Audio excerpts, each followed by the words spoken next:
बरी बहु 10 नंबरी। पूरे घर में मालती देवी का हुक्म चलता था। अपनी बड़ी बहू को वो टीवी के रिमोट की तरह कंट्रोल करती थी। चलो देर हो रही है, 12 बजे से पहले लड़की वालों के यहाँ पहुँचना है। हाँ हाँ चलती हूँ। मैं तो भगवान से बस ये दुआ कर रही हूँ कि जिस तरह मेरी बड़ी बहू मेरी मुट्ठी में है, उसी तरह मेरी छोटी बहू भी मेरे इशारे पे नाचे। अरे भगवान, भला इस घर में किसकी हिम्मत है जो तुम्हारे खिलाफ जाने की हिमाकत करे। इस तरह मालती देवी अपने छोटे बेटे की भी शादी कर देती हैं। मालती की छोटी बहू फैशन डिजाइनर का कोर्स करके आई थी। उसका सपना था कि शादी के बाद वो अपना खुद का बुटीक खोले। एक दिन, क्या बात है छोटी, तू तो एक से बढ़कर एक डिजाइन बना लेती है। इसमें कौन सी बड़ी बात है दीदी, आप चाहे तो मैं आपको भी सिखा सकती हूँ। हाँ, फिर हम दोनों मिलकर एक बुटीक खोल लेंगे। लेकिन दीदी, उसके लिए तो बहुत पैसे लगेंगे। हाँ तो क्या हुआ, पैसे माँ जी से ले लेंगे। हाँ हाँ, मेरे पास तो पैसों का पेड़ है ना, तोड़ के तुम दोनों को दे दूंगी। मेरी एक बात अच्छी तरह समझ लो, मैं तुम दोनों को एक ढेला भी नहीं देने वाली।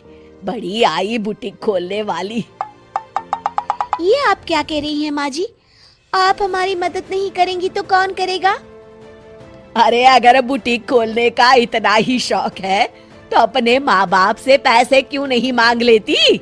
मेरे पैसों पर क्यों आंख गड़ाए बैठी हो तुम दोनों?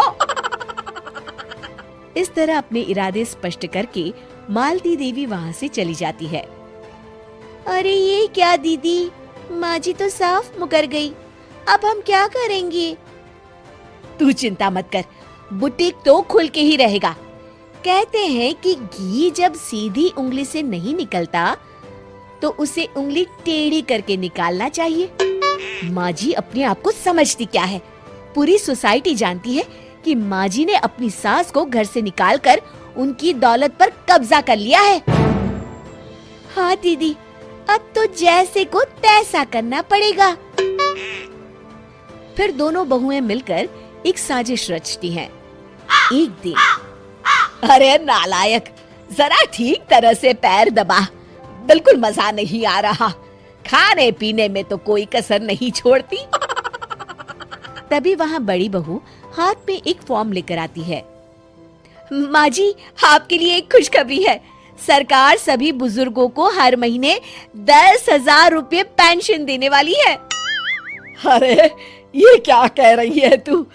क्या सच में मुझे हर महीने घर बैठे 10,000 रुपये मिलेंगे? हाँ माँ जी, दीदी सच कह रही है। कल टीवी न्यूज में इस बारे में बता रहे थे। बस आप ये फॉर्म पढ़ के इसे भर दीजिए और अपने दस्तखत कर दीजिए।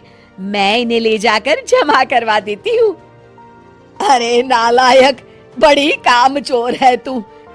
इस बुढ़ापे में कहाँ तुम मुझसे फार्म भरवा रही है? खुद ही भर ले, मैं दस्तखत कर देती हूँ। ठीक है माँ जी। फिर बड़ी बहू बड़ी चालाकी से फॉर्म के पन्नों के बीच प्रॉपर्टी के पेपर छिपा कर रख देती है और उन पर मालती देवी के दस्तखत करवा लेती है। कुछ दिनों के बाद मालती देवी अपने पति के साथ 2 दिनों के लिए अपने एक रिश्तेदार के यहाँ जाती है।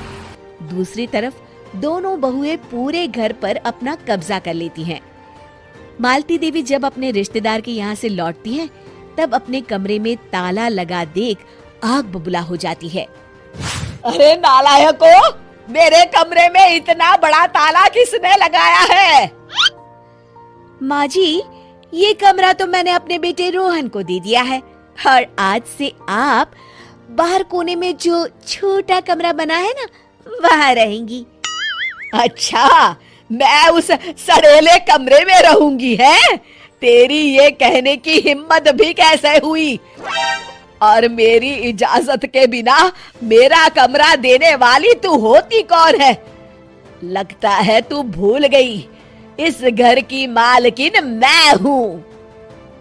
तभी वहाँ छोटी बहू आती है। अरे माँ जी, आप इस घर की मालकिन नहीं है। अब इस घर की नई मालकिन हम दोनों बहुएं हैं। ये देखिए, इन प्रॉपर्टी के पेपर पर आप ही के दस्तखत है। अरे भाग्यवान, ये तुमने क्या कर दिया? दस्तखत करने से पहले एक बार ठीक से पढ़ तो लेती। अरे लेकिन मेरी बहुएं मेरे साथ ऐसा कैसे कर सकती है? अरे तो इसमें कौन सी अचरज की बात है? तुमने भी तो अपनी सास को घर से बाहर निकाल दिया था। टूटा फूटा ही सही, शुक्र करो कि इन दोनों ने कम से कम हमें रहने के लिए कमरा तो दिया। तुमने तो अपनी सास को वो भी नहीं दिया था। आज समझ में आया, जैसी करनी वैसी भरनी। चलो अपना सामान उठाओ और चलते हैं।